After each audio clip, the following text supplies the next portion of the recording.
ربي جل الله حسبي ربي جل الله. بسم اللہ الرحمن الرحیم نحمدہ و نصلی علی رسول الکریم اما بعد.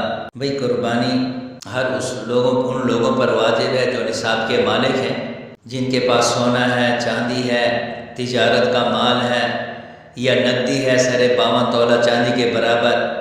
ان حضرات پر ہر حال میں قربانی واجب ہے. اس کے علاوہ ان پر بھی ہے جو ضرورت سے زیادہ ان کے پاس سرمایہ ہے، مال ہے، ہاں بھائی، اور ضرورت سے زیادہ گھر میں چیزیں پڑی ہوئی ہیں جن کی قیمت سر 52 تولہ چاندی کے برابر پہنچتی ہے. ان تمام پر قربانی واجب ہے. قربانی ایک بڑا عظیم رکن ہے اور سنت ابراہیمی ہے اور اس امت کے لیے واجب ہے.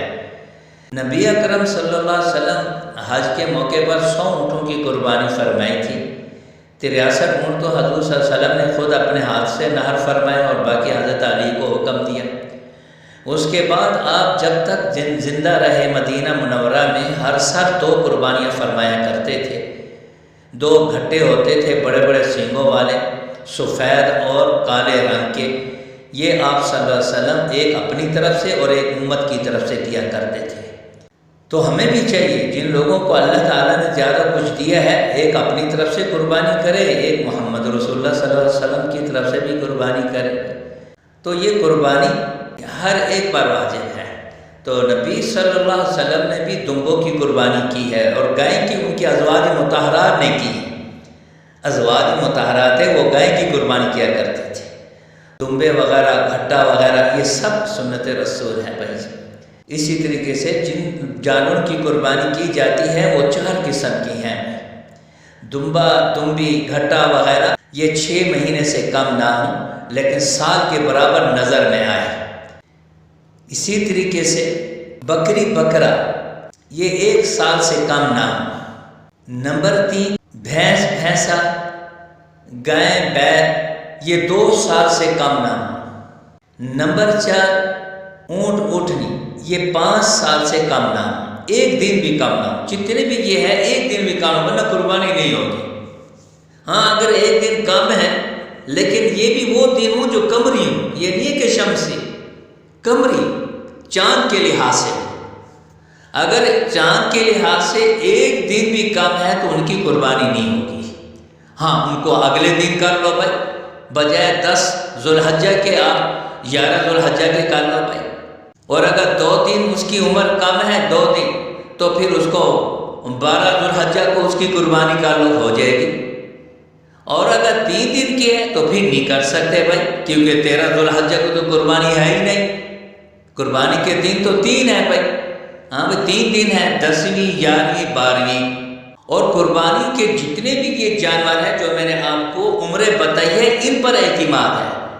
آج کل عام رواج ہو چکے ہیں ان کے دانت دیکھتے ہیں بھائی. دیہاتی لوگ کہتے ہیں بھائی یہ اس کے دانت دیکھو یہ دھندہ ہے. ہاں بھائی یہ 2 دانت والا ہے، کوئی کہتا ہے یہ چوگا ہے، یہ 4 دانتوں والا ہے، کوئی کہتا ہے چگا ہے، یہ 6 دانتوں والا ہے، کوئی کہتا ہے پگا ہے، ہاں یہ 8 دانتوں والا ہے. بھائی یہ دانتوں کا ذکر بعد کی بات ہے. بات سمجھ، اس کی عمریں دیکھو.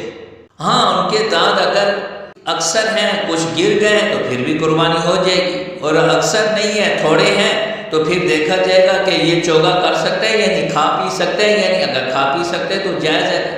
اسی طریقے سے ایک گائے اور بھی ہے جس کو جرسی گائے کہتی ہیں، جو ایجیکشن سے پیدا ہوتی ہے، اس کی کوہان نہیں ہوتی، وہ بھی جائز ہے بشرطے کہ ان کی شکل و صورت جانوروں کے ساتھ ملتی جلتی ہو. لیکن افضل یہی ہے جو نر اور مادہ سے ہو، افضل یہی ہے.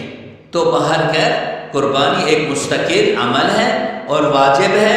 ہاں بھائی بعض لوگ ایسے وہ کہتے ہیں میرے والد پر قربانی نہیں ہے، مجھ پر تو ہے، میں آج اپنے والد کی طرف سے قربانی کرتا ہوں. یہ جائز نہیں ہے بھائی. جس پر قربانی واجب ہے وہ کرے، اس کے والد پر نہیں ہے تو وہ نہ کرے. ہاں اس کو بتا دے کہ بھائی ایک تو قربانی مجھ پر واجب ہے، میں اپنی کر رہا ہوں، اور آپ کی طرف سے بھی ایک قربانی کر رہا ہوں، پھر تو جائز ہے بھائی. اس لیے قربانی کے لیے بہت سارے مسائل ہیں، علماء کرام سے رجوع کریں، ان سے پوچھیں. اور آج کل ہمارے گھروں میں لڑکیوں کے نام پر 1-1 تولہ سونا ہے، وہ ان کے ملکیت بھی ہے، سال ان کے پاس پیسے بھی ہوتے ہیں، 15 20 25 روپے، ان پر زکوٰۃ بھی ہے، قربانی بھی ہے، فطرانہ بھی ہے۔ اس لیے گھر کے اندر جتنے افراد جو ہیں نصاب کے مالک ہیں سب پر ہے۔ یہ ضروری نہیں ہے کہ گھر کا جو مالک ہے ہاں بھائی اس کی قربانی سب کی طرف سے ہو جائے، یہ غلط ہے بھائی۔ جو مالک ہے اگر وہ واقعتاً نصاب کا مالک ہے اس پر تو ہے، اگر اس کی بیوی نصاب کی مالک ہے ہاں بھی اس پر بھی آئے گی، ان کی بیٹے بیٹیاں ہیں اگر وہ نصاب کے مالک ہیں ان پر بھی آئے گی۔ نصاب سے کیا مراد؟ جن کے پاس سونا ہے، چاندی ہے، یا تجارت کا مال ہے، یا نقدی ہے جو 52 تولہ چاندی کے برابر ہے، یہ تمام صاحب زکوٰۃ بھی ہیں اور قربانی کرنے اور فطرانے کے بھی واجب ہیں ان پر۔ اس لیے اس کے علاوہ جن کے پاس نہ سونا ہے، نہ چاندی ہے، نہ تجارت کا مال ہے، نہ کوئی ان کے پاس پلاٹ ہے، نہ کرائے کے مکان اس نے لگا رکھے ہیں، نہ ان کے پاس نقدی ہے 52 تولہ چاندی کے برابر، بلکہ ان کے پاس ضرورت سے زیادہ سامان ہے گھر کے اندر پڑا ہوا ہے جو کام میں نہیں آتا، جس کی قیمت 52 تولہ چاندی سے برابر ہے یا اس سے زیادہ ہے۔ مثلا کسی کی اینٹیں پڑی ہوئی ہیں، پرانے دروازے پڑے ہوئے ہیں، ڈیکوریشن میں بہت ساری چیزیں پڑی ہوئی ہیں، ٹیلی ویژن ہے، جتنے بھی یہ چیزیں ہیں ان تمام کی قیمت کو جمع کرو، 52 تولہ چاندی کے برابر جب پہنچ رہی ہے ہاں بھائی ان پر قربانی اور فطرانہ واجب ہے۔ اگرچہ زکوٰۃ تو نہیں آئے گی لیکن قربانی اور فطرانہ ان پر واجب ہو گیا۔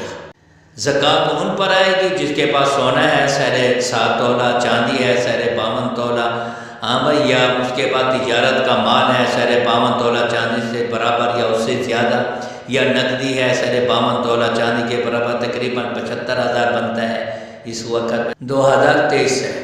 اسی طریقے سے اگر کوئی جانور کے 5 پاؤں ہیں یا 5 تھن ہیں، یہ عیب دار ہے، اس کی قربانی نہیں ہوگی۔ اس کے علاوہ جتنے بھی بیماریاں ہیں، مثلا زہرن جو چیزیں ہیں، کان کٹا ہوا ہے تیسرے حصے سے زیادہ، یا ناک کٹی ہوئی ہے، یا بالکل اتنا کمزور ہے چل نہیں سکتا، اپنا پاؤں لگا نہیں سکتا، ایسے جانوروں کی قربانی جائز نہیں ہے۔ اسی طرح قربانی کے ان جانوروں کو خوب کھلاؤ پلاؤ، اس سے محبت رکھو، اپنی طرف مائل کرو۔ ان جانوروں کو خود ہی اپنے ہاتھ سے ذبح کرنا افضل ہے۔